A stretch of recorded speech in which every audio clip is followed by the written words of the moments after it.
Hi అండి. ఈరోజు మీకోసం ఒక కథ.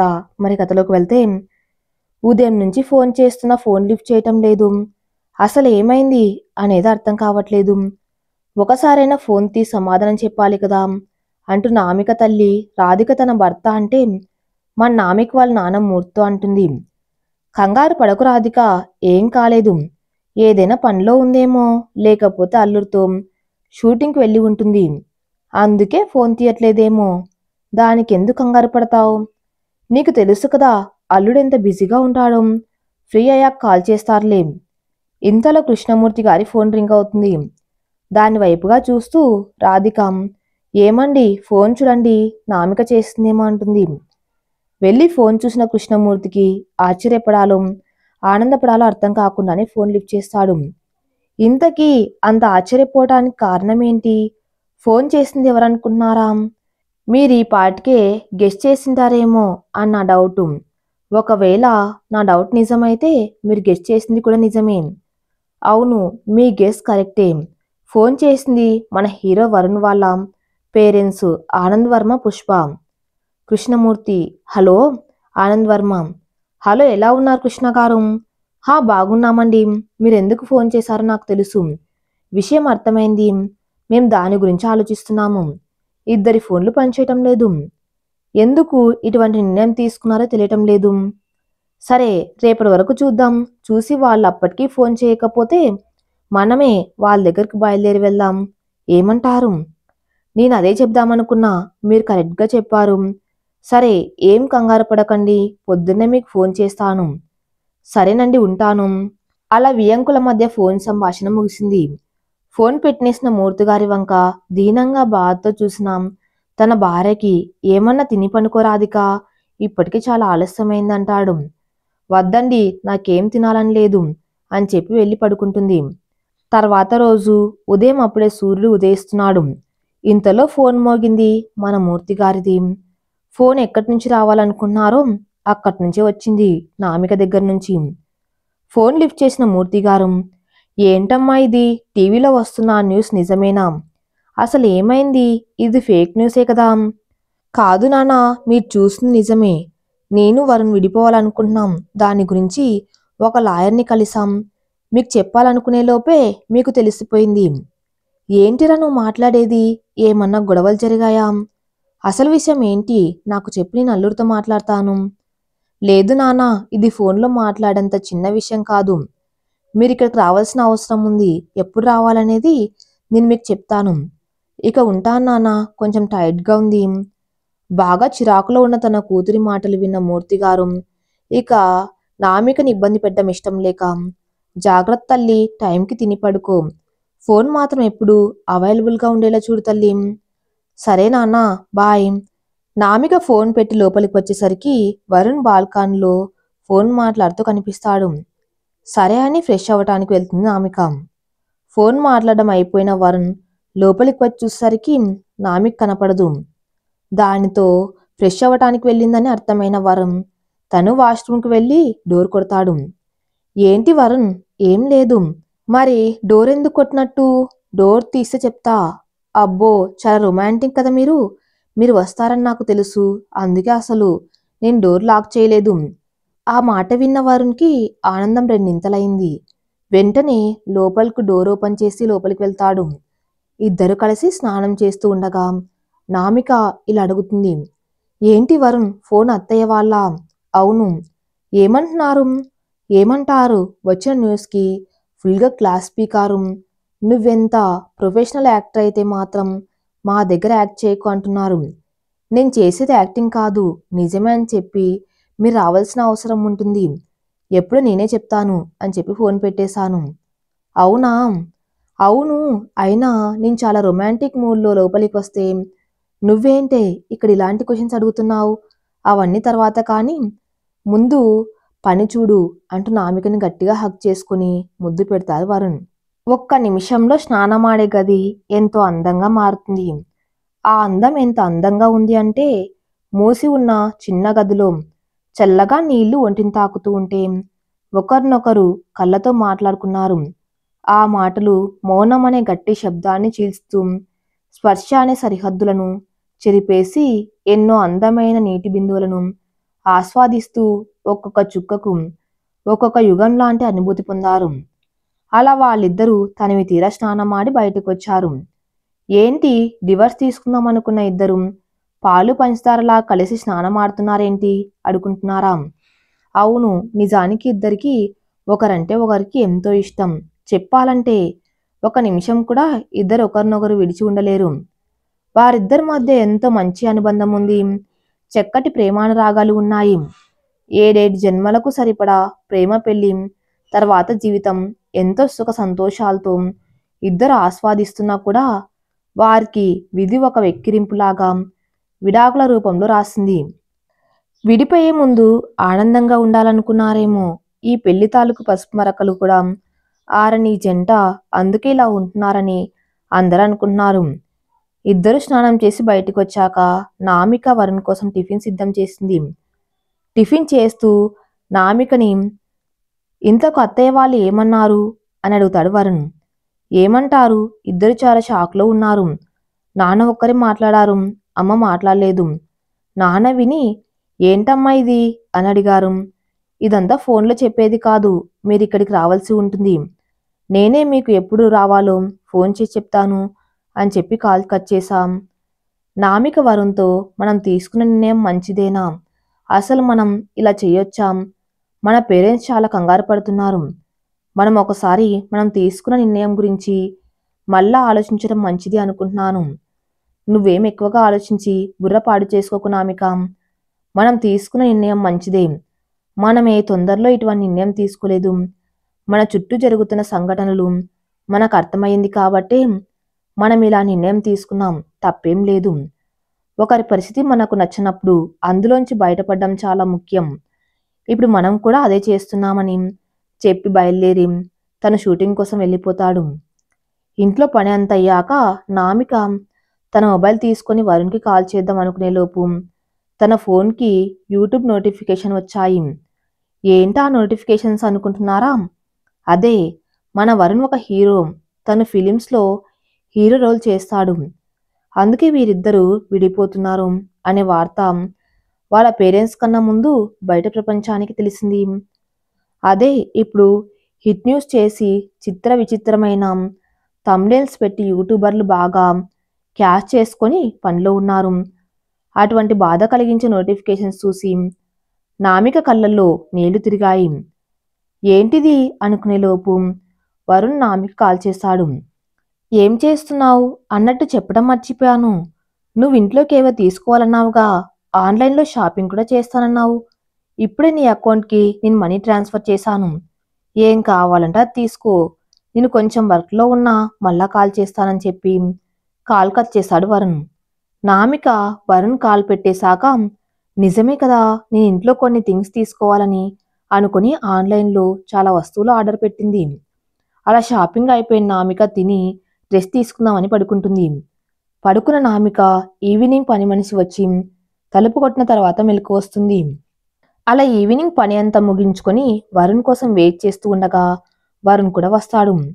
వరుణ్ రావటంతోనే నామికని హగ్ చేసుకుని నుదుటిపైన ఒక ముద్దు పెట్టి కూర్చుంటాడు. నామిక వరుణ్కి వాటర్ ఇస్తుంది. ఆ వాటర్ అద్దుకుంటున్న వరుణ్ నామిక కళ్ళల్లో ఒక రకమైన బాధను, భయాన్ని చూస్తాడు. దానితో ఏంటి నామిక అలా ఉన్నావు, ఏంటి కంగారు భయంగా ఉన్నావు అని అడుగుతాడు వరుణ్. ఆ మాటకి నామిక కళ్ళల్లో అప్పటి వరకు సముద్ర గర్భంలో దాచిన భూకంపం ఒక్కసారి ప్రకలించి సునామీ వచ్చినట్టు తన కళ్ళల్లో అప్పటి వరకు ఆనకట్ట వేసి ఆపిన కన్నీరు జలపాతంలో రాలాయి. అలా నామిక ఏడుస్తూ వెళ్ళి వరుణ్ని పట్టుకుని ఏడుస్తూ ఉంటుంది. అది చూసిన వరుణ్ చాలా కంగారు పడిపోతాడు. ఏంటి నామిక, నువ్వు ఎందుకు ఏడుస్తున్నావు? అసలు ఏమైంది? అత్తయ్య మామయ్య ఏమైనా కాల్ చేశారా? దానికి నామిక లేదండి అని సమాధానం ఇస్తుంది. పోనీ మా అమ్మ నాన్న కాల్ చేసి ఏమన్నా అన్నారా అని అడుగుతాడు. దానికి కూడా నామిక లేదు అని సమాధానం చెప్పటంతో మరి ఏమైంది, ఎందుకని ఏడుస్తున్నావు, ఏం జరిగింది? ఏం జరిగినా సరే నేను నీకు ఉన్నాను, ఎప్పటికీ ఉంటాను. నాతోనే చెప్పు, నువ్వు దేనికి భయపడకు. ముందు నువ్వు కొంచెం కూల్గా ఉండు అంటూ టేబుల్ మీద ఉన్న తను తాగిన వాటర్ గ్లాస్లో సగం వాటర్ మిగిలిపోయి ఉంటే అది నామికకి అందిస్తాడు వరుణ్. నామిక ఆ గ్లాస్ అందుకొని వాటర్ తాగి కొంచెం కూల్ అయ్యి అప్పుడు చెప్తుంది వరుణ్కి, నేను ఆఫ్టర్నూన్ పడుకున్నప్పుడు నాకు కల వచ్చింది వరుణ్. అది విని అయినా కల వస్తే దానికి ఎవరైనా ఇంత ఏడుస్తారా అని అడుగుతాడు. దానికి సమాధానంగా మన ఇద్దరం విడిపోయినట్టు డివర్స్ తీసుకున్నాం అని కల వచ్చింది. అది విన్న వరుణ్, అంటే ఇప్పుడు మనం తీసుకున్న నిర్ణయమే నీకు కలగా వచ్చింది. అయినా నీకు నేను మార్నింగే చెప్పాను కదా, ఎక్కువగా దేని గురించి ఆలోచించకని. పైగా దాని గురించి నువ్వు ఇప్పుడు భయపడి ఏడుస్తున్నావు కూడా. ఇక ఇలా అయితే చాలా కష్టం. ఇక ఎక్కువ లేట్ చేయకుండా మనం తీసుకున్న నిర్ణయం అందరికీ చెప్పేసి మనం మన లైఫ్ లీడ్ చేస్తేనే కానీ నువ్వు నార్మల్ అవ్వవు. నేను వెళ్ళి ఫ్రెష్ అయ్యి వస్తాను. నువ్వు ఈలోగా డిన్నర్ ప్రిపేర్ చెయ్యి. అలాగే మనం మన పేరెంట్స్తో ఎప్పుడు ఇక్కడికి పిలిచి మాట్లాడాలి అనేది కూడా ఫ్రెష్ అయ్యి వచ్చాక నేను చెప్తానని చెప్పి వరుణ్ ఫ్రెష్ అవ్వటానికి వెళ్తాడు. అలా వెళ్ళిన వరుణ్ స్నానం చేస్తూ ఈ పిచ్చిది మరీ భయపడిపోతుంది. అసలు విషయం ఏంటి, ఎందుకు ఈ డెసిషన్ తీసుకున్నాను అనేది చెప్పాను, అయినా వినట్లేదు. ఇక లేట్ చేయకుండా రేపు నైట్కి అందరికి ఇక్కడికి టికెట్స్ బుక్ చేసి రమ్మని చెప్పాలి అనుకుంటాడు. నామిక ఏమో డైనింగ్ టేబుల్ మీద అన్ని సర్దుతూ ఇప్పుడు వరుణ్ ఏమంటాడు, అమ్మ నాన్న అత్తయ్య మామయ్య వాళ్ళని ఎప్పుడు రమ్మని చెప్తాడు, అసలు ఏమని వాళ్ళతో చెప్తాడు, ఇలా నిర్ణయం ఎందుకు తీసుకున్నామని అడిగితే దానికి అందరూ నా మీద పడతారు, అప్పుడు నేనేమని చెప్పాలి, దేవుడా నాకెందుకు ఇలాంటి పరిస్థితి కలిగేలా చేశావు అని అనుకుంటూ ఉండగా వరుణ్ తన స్నానాన్ని ముగించుకుని డైనింగ్ టేబుల్ మీద కూర్చుంటాడు. వరుణ్ రావడాన్ని గమనించిన నామిక భోజనం వడ్డిస్తూ తను కూర్చొని ఇద్దరు కలిసి తింటూ ఉంటారు. ఇంతలో వరుణ్, రేపు నైట్కి మన ఇద్దరు పేరెంట్స్కి ఇక్కడికి రావటానికి ట్రావెలింగ్ అరేంజ్మెంట్స్ చేస్తున్నాను, వాళ్ళు ఇక్కడికి వచ్చాక మనం అనుకున్న విషయం చెబుతామంటాడు. దానికి నామిక, మనం చెప్తాం సరే, కానీ చెప్పిన తర్వాత నన్ను ఏమంటారు అనే విషయం అర్థమవుతుందా మీకు, నన్ను చంపేస్తారు అంటుంది. నువ్వేం కంగారు పడకు, ఏం జరిగినా నేను చూసుకుంటాను. మనకు కావాల్సింది మాత్రం నువ్వు జాగ్రత్తగా చెయ్యి, నేను చెప్పింది మర్చిపోవద్దు, అర్థమవుతుందా. అలా వాళ్ళు భోజనం తిని ఇద్దరు పేరెంట్స్కి కాల్ చేసి ఇక్కడికి రమ్మని చెప్తారు. దానికి ఇద్దరు ఒప్పుకుంటారు. ఇద్దరు పేరెంట్స్తో మాట్లాడి రెస్ట్ తీసుకుంటారు. వరుణ్ లేచి రెడీ అయ్యి కిందకి వస్తాడు. కనీసం బ్రేక్ఫాస్ట్ కూడా చేయకుండా నామికతో ఏం మాట్లాడకుండా వెళ్ళిపోతాడు. నామిక, ఏంటంటే టిఫిన్ కూడా చేయకుండా వెళ్ళిపోతున్నారు అని అడిగిన సమాధానం చెప్పడు వరుణ్. వరుణ్ అలా ప్రవర్తించడంతో నామిక చాలా ఫీల్ అవుతుంది. అదంతా గమనించిన పని మనిషి రుక్మిణి నామికని, ఏంటమ్మా ఏమన్నా గొడవ జరిగినాదా మీకు బాబుగారికి, అయ్యగారు ఏం మాట్లాడకుండా వెళ్ళిపోయినారు అని అడుగుతుంది. ఆ మాటలకు బాధపడిన నామిక ఏడుస్తూ, ఏం లేదు నువ్వు మిగిలిన పని చెయ్యి అంటూ చెప్పి ఏడుస్తూ తన రూమ్లోకి వెళ్ళిపోతుంది. అలా ఏడుస్తూ ఉండగా కొంచెం సేపటికి వరుణ్ కాల్ చేస్తాడు. నేను అమ్మా నాన్న అత్తయ్య మామయ్య వాళ్ళు సాయంత్రం బయలుదేరుతారు, వాళ్ళు రేపు మార్నింగ్ ఇక్కడికి రీచ్ అవుతారు, నేను వాళ్ళని రిసీవ్ చేసుకుంటాను, అలాగే రేపు నేను నీ షెడ్యూల్ అన్నీ క్యాన్సిల్ చేస్తున్నాను. సరే వరుణ్, నేను వర్క్లో ఉన్నాను, తర్వాత మాట్లాడతాను, బాయ్. వరుణ్ ఒక్క నిమిషం, హలో వరుణ్ వరుణ్ వరుణ్ అలా పిలుస్తూనే వినిపించుకోకుండా ఫోన్ పెట్టేయటంతో నామికకి ఇంకా ఎక్కువ బాధ కలిగింది. పని అయిపోయి రుక్మిణి ఇంటికి వెళ్ళడానికి నామిక చెప్పడానికి వస్తుంది. అమ్మగారు నా పనంతా అయిపోయింది, ఇక నేను ఇంటికి పోతానమ్మగారు. సరే రుక్మిణి, కానీ కొంచెం రేపు పొద్దున్నే రాగలవా, అమ్మ వాళ్ళు అత్తయ్య వాళ్ళు అందరూ వస్తున్నారు, కుదిరితే ఒక 2 రోజులు ఇక్కడ ఉండేలాగా బట్టలు కూడా తెచ్చుకో రుక్మిణి. సరే అమ్మగారు, మీరు అంతలా అడగాలా, నేను నా ఇంటి ఆయనకి చెప్పి రేపు పొద్దుగాలే వచ్చేస్తానమ్మగారు. సరే రుక్మిణి, ఇప్పుడు నువ్వు వెళ్ళిపోవచ్చు. వస్తానమ్మగారు. అలా రుక్మిణి వెళ్ళిపోవటంతో మళ్ళా వరుణ్ గురించి ఆలోచిస్తూ ఉంది నామిక. తన ఆలోచనల అడవిని కార్చిచ్చు కాల్చినట్టు విష కాల్చేసింది. ఏంటి, ఎవరు ఈ విషాన్ని ఆలోచిస్తున్నారా. విష నామిక బెస్ట్ ఫ్రెండు. నామిక విష ఇద్దరు ఒకే కాలేజీలో చదువుతున్నారు. అలాగే విష ఇంకా నామిక వాళ్ళ ఇల్లు కూడా పక్క పక్కనే. విష నామిక ఇద్దరి మధ్య ఎటువంటి సీక్రెట్స్ ఉండవు, ఇద్దరు అన్ని షేర్ చేసుకునేవారు. ఇక మనం వాళ్ళు మాట్లాడుకున్న కాల్లోకి వద్దాం. హలో నామి. నామికని విష ముద్దుగా నామి అని పిలిచేది. ఆ విష, చెప్పు, ఏం చేస్తున్నావు. ఏం లేదే విష, పడుకున్నాం. సరే మళ్ళా కాల్ చేయనా. వద్దు చెప్పు. అయినా ఇప్పుడే రుక్మిణి వెళ్తూ వెళ్తూ నన్ను నిద్రలేపింది. అవునా, సరే తిన్నావా? తిన్నాను విశాం. నువ్వు? ఏంటి నామి నా దగ్గర అబద్ధాలు కూడా చెప్తున్నావా? ఏమైంది? నేనేమన్నానిప్పుడు? తినకుండా తిన్నానని చెబుతున్నావు కదా, అందుకే అడిగాను. ఓహో, నువ్వు రుక్మిణికి కాల్ చేశావా? అవును. ఏంటిప్పుడు రుక్మిణిపై కోపం చూపించాలా? అలా ఏం కాదు విన్ను. ఎందుకంత సీరియస్ అవుతున్నావు? మరి లేకపోతే ఏంటి నామిక, నువ్వు వరుణ్ ఈ డెసిషన్ తీసుకున్నప్పుడే చెప్పాను వద్దు అని. విన్నారా నా మాట? ఇద్దర్లెవరన్నా? లేదు. ఇప్పుడు ఎవరు ప్రాబ్లమ్స్ ఫేస్ చేస్తున్నారు? తిండి మానేసి ఆరోగ్యం పాడు చేసుకుని. ఎందుకే నీకు ఇదంతా అవసరమా? అది కాదు విన్ను. ఏంటి అది కాదు? నువ్వు అసలు మాట్లాడకు. నీకు మాట్లాడే ఛాన్స్ కూడా లేదు. ఏంటే నా మీద అరుస్తున్నావు ఈరోజు? మరేం చేయమంటావు నామిక? నేను చెబుతూనే ఉన్నాను. సరదాగా అనుకున్నది ఇప్పుడు సీరియస్ అయింది మీ మధ్య. ఎలా ఉండేవాళ్ళు ఎలా అయిపోయారు? సరే కాని ముందు వెళ్ళి తిను. ఇప్పుడు టైం 6 అవుతుంది. ఇప్పుడేం తింటానే? ఇంకొంచెం సేపట్లో వరుణ్ వచ్చేస్తాడు. డిన్నర్ కూడా. ఈరోజు వంట రుక్మిణి చేయమని చెప్పాను. ఇక రైస్ ఒక్కటే. తను రాగానే తింటాను. అలా ఇద్దరు కొంచెంసేపు మాట్లాడుకొని వాళ్ళ కబుర్లన్నీ షేర్ చేసుకుని రిలాక్స్ అవుతారు. ఇంతలో వరుణ్ వస్తాడు. నామిక, ఏంటి ఎవరు ఫోన్లో? విషా. వరుణ్, మాట్లాడతావా? నేను కొంచెం టైర్డ్గా ఉన్నాను, తర్వాత మాట్లాడతా. సరే. నామిక ఫోన్లో ఉన్న విషకు తర్వాత కాల్ చేస్తా అని చెప్పి కాల్ కట్ చేస్తుంది. బాగా టైర్డ్గా ఉన్న వరుణ్ణి చూసి, ఏంటి బాగా సిగ్గా ఉన్నారు, భోజనం చేయలేదా అని అడుగుతుంది. దానికి బదులుగా వరుణ్ లేదు తినలేదు అని సమాధానమిస్తాడు. అదేంటండి తినకుండా ఎందుకున్నారు అని అడుగుతుంది నామిక వరుణ్ణి.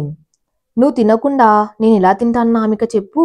నువ్వు ఏ పరిస్థితుల్లో ఉన్నావో, నువ్వు తింటావో తినవో తెలియకుండా ఉండను కదా. నువ్వు తినకుండా ఇక నేను ఎందుకు తినాలి? అలా అని మీరు తినడం మానేస్తారా? మరి ఇంకేం చేయమంటావు నామిక? సరే, మీరు ఫ్రెష్ అయ్యండి, డిన్నర్ చేద్దాం. సరే, ఏం చేసావు డిన్నర్కి? నేను చెయ్యలేదు, రుక్మిణి చేసింది బీన్స్. రుక్మిణి చేయడం ఏంటి? నాకు కొంచెం నీరసంగా ఉంటే రుక్మిణి చేసింది వరుణ్. సరే, నేను వెళ్ళి ఫ్రెష్ అయ్యి వస్తాను. అలా వరుణ్ ఫ్రెష్ అవ్వటానికి వెళ్తాడు. ఫ్రెష్ అయ్యి వచ్చిన వరుణ్ నామిక డిన్నర్ కంప్లీట్ చేసి వాళ్ళ బెడ్రూమ్లోకి వెళ్తారు. వరుణ్ నామికతో ఇలా అంటాడు. నామిక, మార్నింగ్ అమ్మా నాన్న అత్తయ్య మామయ్య వచ్చేది ఇంచుమించు ఒక అరగంట తేడాతోనే. ఒక టైం, అందుకే నేను వాళ్ళని రిసీవ్ చేసుకోవడానికి మార్నింగ్ వెళ్తున్నాను. సరే వరుణ్, మీరు వాళ్ళని తీసుకువచ్చే టైంకి నేను బ్రేక్ఫాస్ట్ అంతా ప్రిపేర్ చేసి ఉంచుతాం. అలాగే రేపు రుక్మిణిని కూడా ఉదయాన్నే రమ్మన్నాను. కుదిరితే 2 రోజులు ఉండమని అడిగాను. వాళ్ళ ఆయన అడిగి చెప్తా అంది. అలా చెప్పడం ఆపిన నామిక వరుణ్ ఇలా అంటాడు. సరే, ఇక ఆలస్యం చేయకుండా వచ్చే నా దగ్గరికి. ఆ మాట విన్న నామిక సిగ్గుపడుతూ నవ్వుకుంటుంది. ఏంటి నామిక అలా సిగ్గుపడుతున్నావు? నేనేం మాట్లాడలేదు కదా. లేదండి. సరే మరి రా దగ్గరికి. మళ్ళా రేపటి నుంచి మనం బద్ధశత్రువులాగా ప్రవర్తించాలి అంటూ నామికను దగ్గరకు తీసుకుంటాడు వరుణ్. అలా దగ్గరకు తీసుకుని నామికతో వరుణ్ ఇలా అంటాడు. ఈరోజు మనం ప్రతి రోజును మించాలి. మళ్ళా ఇలా ఎప్పుడు ఉంటామో తెలియదు. ప్రతి సెకండ్, ప్రతి నిమిషం నేను చేసే చర్యతో నువ్వు ఉక్కిరిబిక్కిరి అయిపోవాలి అంటూ నామికని తన పైకి లాగుతాడు. నామిక చూడ్డానికి చాలా అందంగా ఎంతో చక్కగా ఉంది. ఒక హాట్ షర్ట్, అలాగే ఒక స్ట్రిప్స్ ఉన్న టీషర్ట్స్ వేసుకుని ఉంది. తన కాళ్ళు పసుపు పచ్చని చామంతి మెరిసినట్టు మెరుస్తున్నాయి. తన చేతులు సన్నజాజి తీగలాగా ఎంతో వయ్యారంగా ఉన్నాయి. పెదాలు గులాబీ రేకుల్లాగా ఎంతో సున్నితంగా ఉన్నాయి. అంత అందాన్ని చూస్తూ వరుణ్ అలా మంత్రముగ్ధుడైపోయాడు. వరుణ్ ముందుగా నామిక కాలిబొట్టిన వేలు దగ్గర ముద్దు పెట్టి, అలా ఎంతో శుతి మెత్తని చర్మంతో మిలమిల మెరిసిపోతున్న కాళ్ళు తడుముతూ ముద్దు పెట్టి అలాగే పైకి వచ్చి పెదాలపై ఒక గట్టి ముద్దు ఇచ్చి నామికని తన సొంతం చేసుకుంటాడు. అలా ఇద్దరు ఒకరిపై ఒకరు పూర్తి హక్కుతో ఒక మధురమైన సుమధురమైన మనోహర క్రీడను రసవత్తంగా పూర్తి చేస్తారు. అలా ఇద్దరు అలసి సొలసి సేద తీరిన తర్వాత నామికని దగ్గరకు తీసుకుని వరుణ్ ఇలా అంటాడు.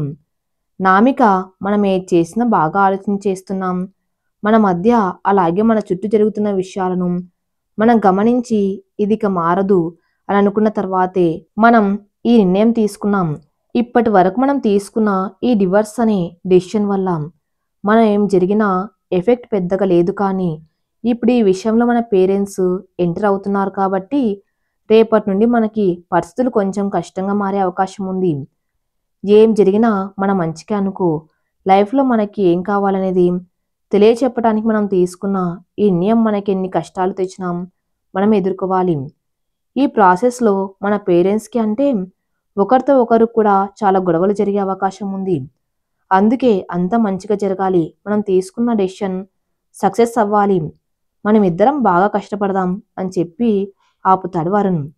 అవన్నీ విన్న నామిక సరే అండి. ఏం జరిగినా మన మంచి చేయాలని కోరుకుంటున్నాం.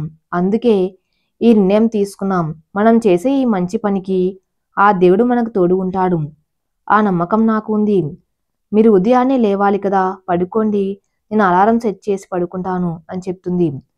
వరుణ్ నామిక నుదుటిపైన ఒక ముద్దు పెట్టి పడుకుంటాడు. తర్వాత రోజు ఉదయం 4 గంటలకు అలారం మోగుతుంటే నామిక లేచి దాన్ని ఆఫ్ చేసి వంటగదిలోకి వెళ్ళబోతుంది. అంతలో వరుణ్ లేస్తాడు. నిద్ర లేచిన వరుణ్, నామిక నువ్వెందుకు అప్పుడే లేచావు? అందరిని ఎయిర్‌పోర్ట్ నుండి పికప్ చేసుకుని వచ్చేసరికి ఎలా లేదు అనుకున్నా 8 అవుతుంది. దానికి నువ్వెందుకు ఇప్పుడు లేస్తావు? అది కాదు వరుణ్, పని చేద్దామని. రుక్మిణి వస్తుంది కదా నామిక, ఎందుకు అప్పుడే లేవటం? అంటూ వరుణ్ ఫోన్ తీసి రుక్మిణికి ఫోన్ చేసి, రుక్మిణి నేను ఎయిర్‌పోర్ట్‌కి వెళ్తున్నాను. నీకు అమ్మగారు ఈరోజు త్వరగా రమ్మని చెప్పింది కదా!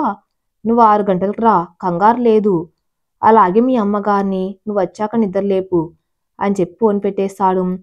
అదంతా చూసి నామిక, నేనేం చిన్నపిల్లని కాదు వరుణ్ అంటుంది. ఏంటి నువ్వు చిన్నపిల్లవి కాదా? ఎవరు చెప్పారు? నిన్ను నాకు ఇచ్చేటప్పుడు పెళ్లిలో మీ నాన్న నన్ను నా బంగారు లక్ష్మీదేవిని నా ఇంటి నుండి నీ ఇంటికి పంపుతున్నాను. నువ్వు దాన్ని పసిపాపలా చూసుకోవాలి అని చెప్పారు. అలా చెప్తున్న వరుణ్ణి చూస్తూ నామిక నవ్వుకుంది.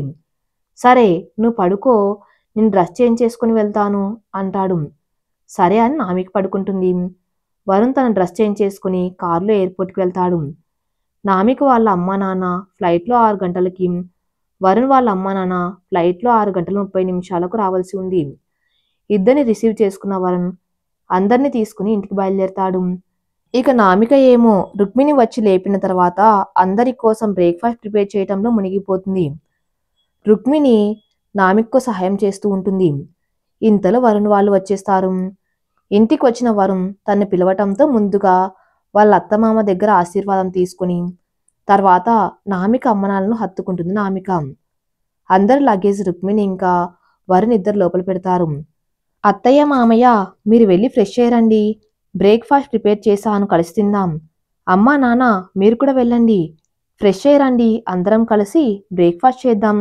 అలాగే గీజర్ ఆన్ చేసి పెట్టాను, ట్యాప్‌లో హాట్ వాటర్ వస్తాయి, వెళ్ళి త్వరగా వచ్చేయండి అంటూ ఇద్దరిని బెడ్రూమ్‌లోకి పంపుతుంది. వాళ్ళు రావటం ముందే నామికు తెలుసు కాబట్టి వరుణ్ వాళ్ళ రూమ్‌తో సహా మిగిలిన 2 బెడ్రూమ్స్‌లో కూడా క్లీన్ చేసి ఉంచుతుంది. మూర్తి, రాధిక, వర్మ, పుష్ప ఇద్దరు కూడా విషయం ఏంటి అనేది వాళ్ళకు వాళ్ళు చెప్పేంత వరకు ఏం మాట్లాడకూడదు అని ముందుగానే ఫోన్లో కమ్యూనికేట్ చేసుకుని ఉన్నారు. దాంతో అందరు ఫ్రెష్ అయ్యి వచ్చి చాలా నార్మల్గా బ్రేక్‌ఫాస్ట్ చేయడానికి సిద్ధమవుతారు. అలా అందరూ కూర్చొని బ్రేక్‌ఫాస్ట్ చేస్తారు. ఇంతలో వరుణ్ ఇలా అంటూ, నైట్ జర్నీ చేసి బాగా అలసిపోయి ఉంటారు. ఈరోజు రెస్ట్ తీసుకోండి, ఈవినింగ్ మనం బయటికి వెళ్దాం అని అంటాడు. ఇంతలో పుష్ప ఎక్కడికి రా వరుణ్ అని అడుగుతుంది. దానికి సమాధానంగా, వరుణ్ ఈరోజు నైట్ ఒక చిన్న డ్రైవ్ ప్లాన్ చేశాను. ఇక్కడికి ఒక 10 కిలోమీటర్స్ డిస్టెన్స్లో ఒక మంచి గుడి ఉంది, మనం అందరం అక్కడికి వెళ్దామంటారు. అది విన్న మూర్తి గారు, అదే మన నామిక ఫాదర్. మేమెందుకు బాబు, నువ్వు నామిక వెళ్ళిరండి, అమ్మ వాళ్ళు వస్తే అమ్మ వాళ్ళని కూడా తీసుకువెళ్ళండి అని అంటాడు. ఇంతలో వర్మ, పుష్ప నువ్వు నామిక వెళ్ళరండ్రా అంటారు. దానికి వరుణ్, లేదమ్మా అందరం వెళ్దాం అని అంటారు. ఇక సరే అని అందరూ ఒప్పుకుంటారు. అలా వాళ్ళు బ్రేక్‌ఫాస్ట్ పూర్తి చేసి రెస్ట్ తీసుకుంటారు. ఆ రోజు సాయంత్రం అందరు గుడికి వెళ్ళి హడావిల్లో రెడీ అవుతూ ఉంటారు. ఇంతలో వరుణ్, అయిందా, అయితే స్టార్ట్ అవుదాం, లేట్ అవుతుంది అని అంటాడు. అందరు రెడీ బయటకు రావటంతో వాళ్ళు గుడికి కారులో స్టార్ట్ అవుతారు. అలా కారులో వెళ్ళేప్పుడు, మనం వరుణ్ మీకు గుడిలో దర్శనం అయ్యాక ఒక ఇంపార్టెంట్ విషయం చెప్పాలి అని అంటాడు. దానికి వరుణ్ ఫాదర్, వర్మ గారు, సరేరా ముందు గుడికైతే వెళ్దాం పదా అని చెప్తారు. అలా వాళ్ళు గుడికి వెళ్ళి అక్కడ దర్శనం చేసుకుని అక్కడే గుడి లోపల ఒక గార్డెన్ ఉంటే అందులో కూర్చుంటారు. ఇక ఆలస్యం చేయకూడదు, మనం అనుకున్న విషయం చెప్పేయాలి అని వరుణ్ ఇంకా నామిక ఇద్దరు సైగ చేసుకుని వరుణ్ వాళ్ళతో చెప్పడం మొదలు పెడతాడు. అమ్మా నాన్న, అత్తయ్య మామయ్య, మీకు ఒక ఇంపార్టెంట్ విషయం చెప్పాలి. నేను అసలు ఇప్పుడు గుడిలోనే ఈ విషయం చెప్పడానికి కారణం.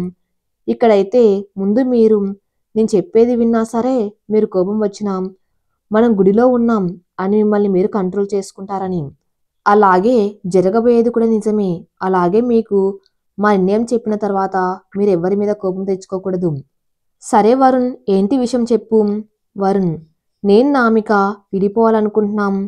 వర్మ కోపంతో ఊగిపోతూ ఎందుకు? మూర్తి బాధతో మీ మధ్య ఏమైనా గొడవ జరిగాయా? ఇక మన ఇద్దరు లేడీస్, అదే పుష్ప వరుణ్ వాళ్ళమ్మ రాధిక, నామిక వాళ్ళమ్మ ఆల్రెడీ ఏడవడం స్టార్ట్ చేసేశారు. ఇప్పుడు నేను అదే చెప్పబోతున్నాను, మేము విడాకులు తీసుకోవాలి అనుకోవటానికి కారణం అంటూ వరుణ్ చెప్తూ ఉంటే అందరు వరుణ్ వంక చాలా ఆసక్తిగా చూస్తున్నారు.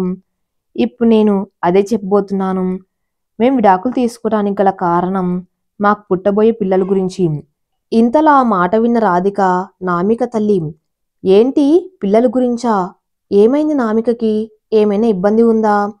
నాకు తెలిసి అలాంటిదేం లేదు. నన్ను చెప్పనియండి, ఆ తర్వాత మీరు మాట్లాడుదురు. మేము విడాకులు తీసుకోవటానికి కారణం మాకు నామికకి ఆడపిల్ల కాకుండా మగపిల్లవాడు కావాలని చెప్పింది. గడిచిన 1 ఇయర్లో నామిక 2 సార్లు కన్సీవ్ అయింది. 2 సార్లు తనలో ఉన్నది ఆడపిల్ల అని తెలిసి అబార్షన్ చేయించుకుంది. మాకు తెలుసు జెండర్ తెలుసుకుని అలా చేయటం తప్పు అని. కానీ నామిక అడగటంతో నేను బాగా తెలిసిన డాక్టర్ని పర్సనల్గా రిక్వెస్ట్ చేయటంతో ఆయన దీనికి హెల్ప్ చేశారు అని చెప్పటం ఆపుతాడు. అది విన్న వాళ్ళందరూ ఎలా అనాలో కూడా అర్థం కాక అయోమయంలో ఉండిపోయారు. వాళ్ళేంటి, నాకు తెలిసి మీరు కూడా షాక్లోనే ఉండి ఉంటారు ఇది విన్నాక. కొంచెం సేపటికి తేరుకుని ఇంతలో నామిక వాళ్ళమ్మ నామికని తిడుతుంది. ఏంటి నామిక ఇదంతా? మేము మీకు ఎప్పుడు పిల్లలు పుడతారా వాళ్ళతో ఆడుకుందామని ఎదురు చూస్తుంటే మీరేంటి ఇలా చేస్తున్నారు? అత్తయ్య, మీరు అని నన్ను కలపకండి. ఈ నిర్ణయం కేవలం మీ అమ్మాయిదే, నేను చెప్పినా వినలేదు. ఏంటి నామిక, అసలు నీ ప్రాబ్లం ఏంటో చెప్పు. నాకు మగపిల్లలు మాత్రమే కావాలి, అందుకే అబార్షన్ చేయించుకున్నాను.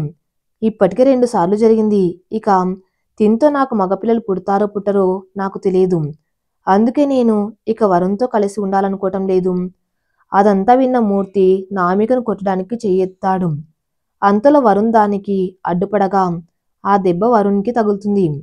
అంతే, ఇక మన వర్మగారు పుష్పగారు ఇద్దరు ఫుల్ ఫైర్ అవ్వడం స్టార్ట్ చేశారు. ఏంటి మూర్తి గారు ఇది? అసలు ఏమనుకుంటున్నారు? మా అబ్బాయి మీద చేయి చేసుకుంటారా? అది నేను నామికను కొట్టడానికి ముందుకొచ్చాను. ఇంతలో వరుణ్ అడ్డం రావటంతో అది తనకు తగిలింది. నన్ను క్షమించండి. నాన్న, ఇది కావాలని చేయలేదు మామయ్య గారు. నేను సడన్గా వెళ్ళటం వల్ల జరిగింది. అంతే, వదిలేయండి, అసలు విషయం మాట్లాడండి. అయినా మీ కూతురు ఇలాంటిదని ముందే మాకు చెప్పాలి కదా. చూసావా నామిక, ఎలాంటి మాటలు మీ నాన్న నేను వినాల్సి వస్తుందో. అసలు మేము మాకు ఆడపిల్ల వద్దు అనుకుంటే నువ్వు ఉండేదానివా? మాకు నువ్వు పుట్టగానే నిన్ను మాత్రం బాగా చూసుకోవాలి, మొత్తం ప్రేమ నీకే పంచాలి. నువ్వే మాకు ఆడపిల్ల అయినా మగపిల్లవాడైనా అనుకొని మేము ఇంకో బిడ్డను కూడా కనలేదు. నిన్ను ఏ రోజు కాలు కింద పెట్టకుండా చూసుకున్నాం. నువ్వు కోరిందంతా ఇచ్చాము. ఆఖరికి పెళ్లి కూడా నీకు నచ్చినట్టే వరుణ్తో చేశాం. ఇంకా ఏం తక్కువ చేశామని నువ్వు ఇలాంటి మాటలు మేము వినేలా చేశావు? అయినా ఈ 2021 జనరేషన్లో ఉండి ఇంత చదువుకొని పైగా ఒక యాక్టర్ని పెళ్లి చేసుకుని నువ్వు ఇలా ఆలోచించడం ఏంటి? పోనీ నువ్వే పాతకాలం మనిషివా అనుకుంటే అది కాదు, ఈ జనరేషన్ దానివి అంటూ రాధిక తిట్టింది. రాధిక మాత్రమే కాదు, నామిక నాన్న మూర్తి కూడా తిడతాడు నామికను. ఇక అత్తమామలైతే చెప్పనవసరం లేదు. నామికను ఇష్టం వచ్చినట్టు తిట్టారు, నోటికొచ్చిన మాటలు అన్నారు. అందరూ తిట్టడం అయిపోయాక నామిక మాట్లాడడం మొదలుపెట్టింది. ఏంటి, అందరూ బాగానే తిడుతున్నారు. ఇదే విషయం ఒక అబ్బాయి చేస్తే కరెక్టే, అదే అమ్మాయి చేస్తే రాంగ్, అంతేనా? ఒక భర్త భార్యని నాకు మగపిల్లవాడు కావాలి, ఆడపిల్ల వద్దు అని తిట్టినా కొట్టినా ఆఖరికి వదిలేసి విడాకులు తీసుకోవాలి అని నిర్ణయం చేసినా ఎవరేం మాట్లాడరు. ఆఖరికి వాడు ఇంకొక దాన్ని చేసుకుని మగపిల్లవాడిని కన్నా సరే ఎవ్వరేమనరు. సమాజం కూడా వాణ్ణి ఎప్పట్లానే చూస్తుంది. అదే ఒక ఆడపిల్ల ఇలాంటి ఆలోచన చేస్తే ఆడపిల్లని తిడతారా? ఏంటి నాన్న నన్ను ఏమని అడిగారు? 2021 జనరేషన్లో ఉండి ఇలా ఎలా ఆలోచిస్తున్నావనే కదా. ఇదే 2021 జనరేషన్లో చాలా మంది మగవాళ్ళు ఇప్పటికీ ప్రతిరోజు కూడా మగపిల్లలు పుట్టట్లేదు అని పెళ్ళాలను వదిలేస్తున్నారు. వారిని ఏం చేస్తున్నారు? నథింగ్, ఏం చేయట్లేదు, ఏం చేయలేరు కూడా. అదే పని ఒక ఆడది చేస్తానంటే మాత్రం ఎన్ని మాటలు అంటున్నారు.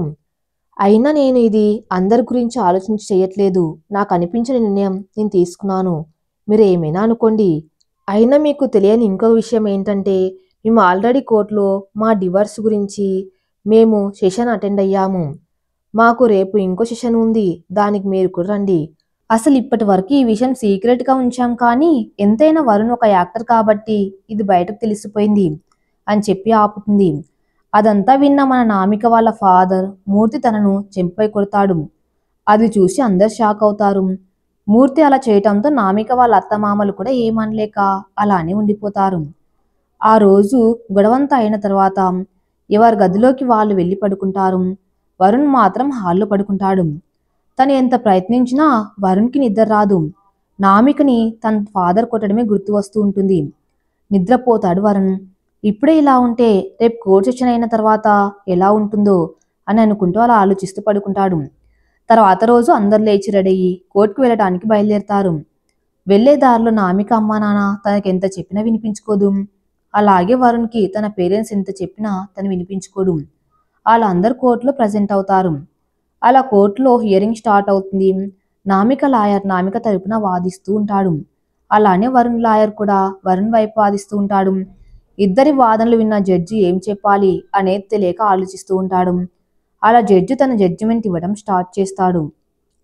ఆయన మనసులో అసలు ఇప్పటి వరకు కొంతమంది చదువుకొని వాళ్ళు నాకు మగపిల్లవాడు నీ వల్లే కలగటం లేదు అన్న మూర్ఖులు కొందరైతే, చదువుకొని అన్ని తెలుసు కూడా ఏమీ తెలియని మూర్ఖుల్లాగా నాకు మగపిల్లాడు కావాలి అనే మూర్ఖులను కూడా చూసాం.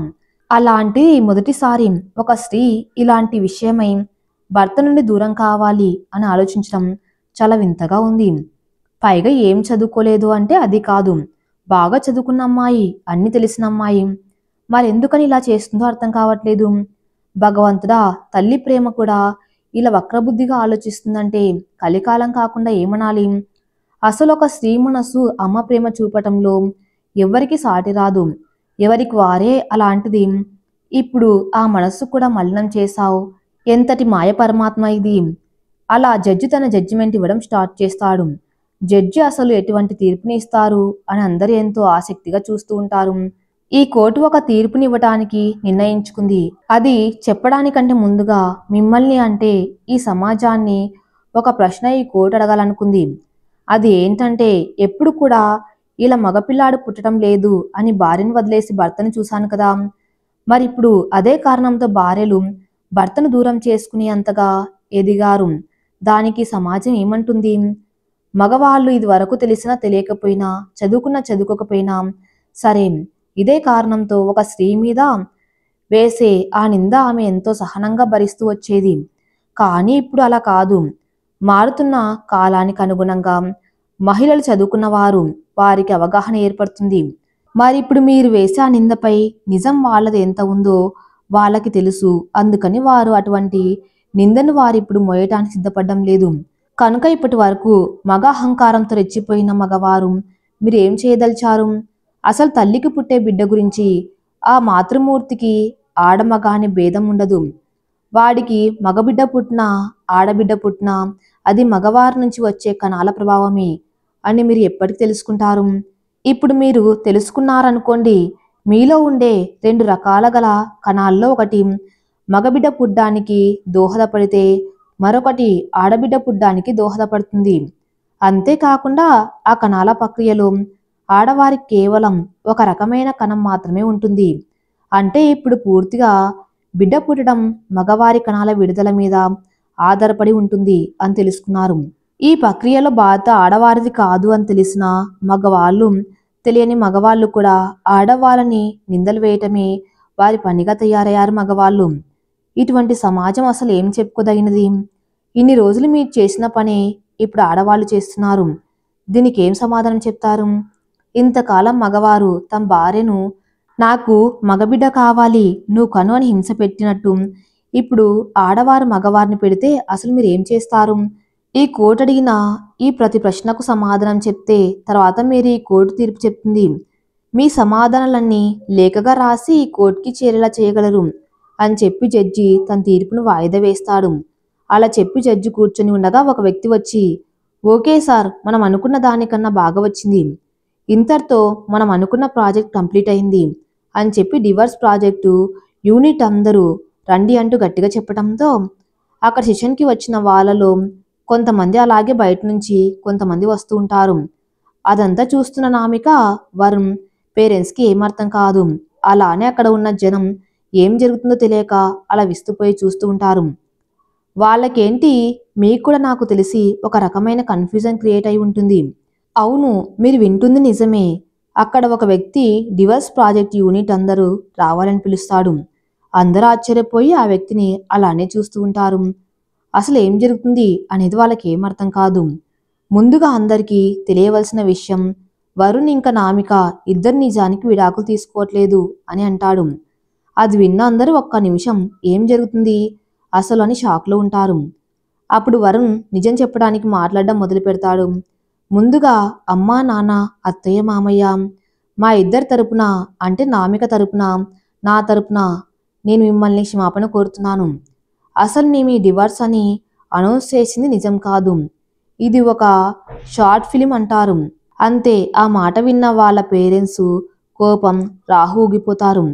ఇంతలో నామిక, ప్లీజ్ మమ్మల్ని క్షమించండి, మేము కావాలని మిమ్మల్ని బాధపెట్టడానికి చేయలేదు. మన చుట్టూ జరుగుతున్న సంఘటనలు మమ్మల్ని కుదురుగా ఉండనివ్వట్లేదు. అమ్మా నాన్న చెప్పండి, నిజంగా నాకు మగబిడ్డ పుట్టకపోతే అప్పుడు నన్ను వరుణ్ వదిలేస్తానంటే మీకు ఎలా అనిపిస్తుంది? అలాగే సమాజంలో చాలామంది మగవాళ్ళు ఆడవాళ్ళని ఒక మగబిడ్డ పుట్టడం లేదు అని వదిలేయటం ఎంతవరకు కరెక్ట్ మీరే చెప్పండి. ఇంతలో నామిక మాట్లాడుతూ ఉండగా వరుణ్ మాట్లాడడం మొదలు పెడతాడు. అవును, మేము ఇంకా కొన్ని విషయాలు ఇప్పుడు ఈ సమాజానికి చెప్పాలనుకుంటున్నాం. అసలు పెళ్ళి అనేది మన దేశంలో ఉండే గొప్ప సాంప్రదాయం.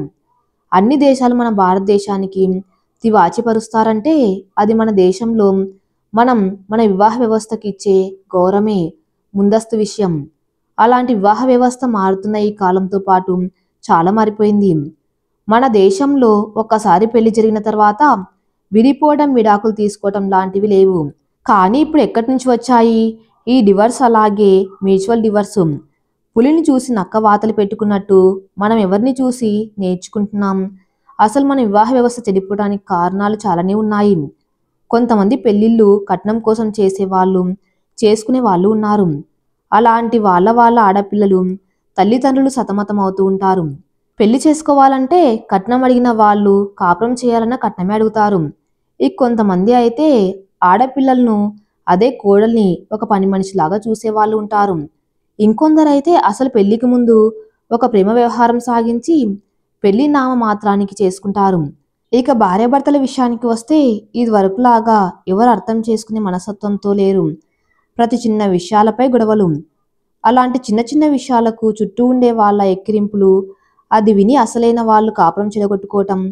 అసలు ఇవన్నీ ఒక ఎత్తు అయితే మన అత్తగారులు అంటారు చూసారా, వాళ్ళు అసలు బాబోయ్, మనం ఏం చెప్పినా ఎంత చెప్పినా తక్కువే అలాంటి వాళ్ళ గురించి. మన పాత సినిమాలో సూర్యకాంతం అని ఒక మహా గొప్ప నటి ఉండేవారు చూసారా, అప్పట్లో ఆవిడ చేసే యాక్టింగ్కి జనాలు కనిపిస్తే కొట్టాలని అనుకునేలాగా యాక్ట్ చేసేవారు. ఇప్పుడు అత్తగారు నిజంగానే అలా ఉంటున్నారు. ఆవిడ్ని యాక్టింగ్కే కొట్టాలి అనుకుంటే జనం నిజంగా అలా ప్రవర్తిస్తుంటే మరి వాళ్ళని ఏం చేయాలి? అసలు అత్తగారనే వాళ్ళు కూడా ఆడవాళ్లే కదా, మరెందుకు ఇంకో ఆడపిల్లని హింస పెట్టాలి అని అనుకుంటున్నారు? పైన ఉన్న అన్ని సమస్యల్లో భార్యాభర్తలు అర్థం చేసుకుంటే వారికి వారే సర్దుకుంటారు, కాపురం చక్కబెట్టుకుంటారు. కానీ ఈ అత్తగారి పెత్తనం ఉంటే మాత్రం అది చక్కబడ్డం కాదు, సర్వనాశనం అయిపోతుంది. ఇలా ఇంకా చెప్పుకుపోవాలంటే తాగటం వల్ల, చెప్పుడు మాటలు వినడం వల్ల, ఇలా ఇంకా చాలానే ఉన్నాయి చెప్పాలి. కానీ ఇలాంటి వాటికి ఎన్నో కాపురాలు కూలిపోతున్నాయి. అందుకే మేము మా వంతు ఈ డివోర్స్ అనే ఒక షార్ట్ ఫిలింతో మా చిన్న ప్రయత్నం.